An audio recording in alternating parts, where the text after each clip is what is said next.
大家好，欢迎来到速览键。今天我们要鉴定的是苹果手机的 iPhone 和 iPad 以及三星手机的录制声音的效果。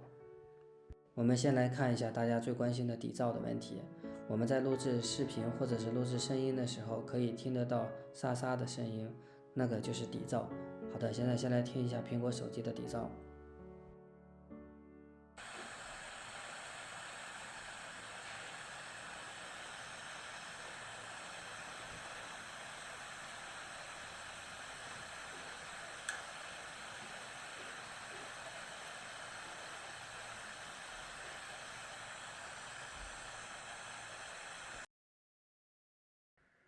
然后是三星手机底噪。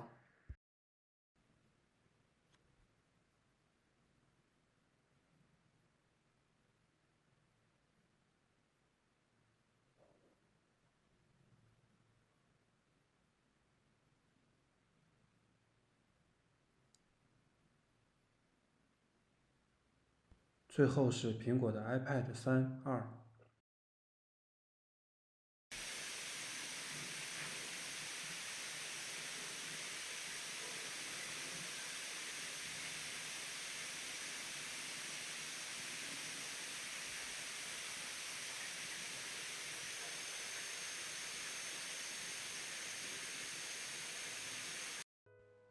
综合上述，如果是从录音的角度来看的话，要求录音质量比较高，苹果手机是不行的。其实 iPhone 手机从 iPhone 6开始，这个底噪的问题就已经出现了，现在一直发展到了 iPhone 12，这个问题依然没有解决。我们希望苹果在日后会把这个问题彻底的解决掉。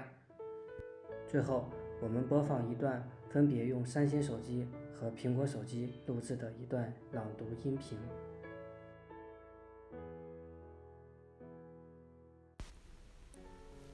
听众朋友们，大家好，我是 Lily。今天我为大家带来的文章是：没有退路，才有出路。我的一位学生小美，前些日子兴高采烈地告诉我，她考上了研究生。我们认识好几年了，她大3那年即将专科毕业，还是在浑浑噩噩的生活。他在一片迷茫的状态下，跟着室友一起报名参加了网上的英语4级班。我就是那个班的老师，他就这么认识了我。从课上，他了解到我不仅是个老师，还写文章，于是想要见我一面。他第一次见我是在我的新书签售会上，他很严肃地跟我说：“老师，我的4级没有过。”我开玩笑地说：“你4级没考过，来找我干嘛？让我骂你没好好学吗？”全场哄笑中，他说：“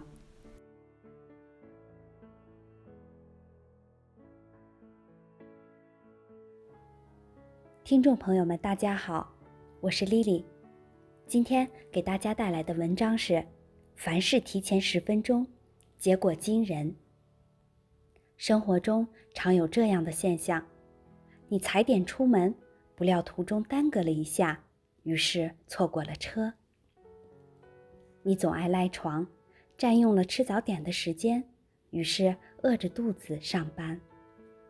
某同事上班经常迟到，公司裁员的时候，老板第一个想到了他。迟到几分钟，看起来好像并不会对你造成什么严重的影响，但你没看到的是，机遇也许就这样从你身边流失了。凡事预则立，不预则废。当你迟到的成为习惯，最后吃亏的一定是自己。朋友耗子跟我说起他的一桩糟心事，家人给他安排了一场相亲，女方各项条件都很不错，耗子第一次赴约，非常重视，精心打扮后还买了束鲜花。结果耗子迟到了10分钟，女方很冷淡地问他：“是什么让你迟到了？”耗子解释说：“没想到今天堵车，平时我这个时间出门不会迟到的。女方低头喝了口咖啡，若有所思地点了点头，就给耗子发了好人卡。耗子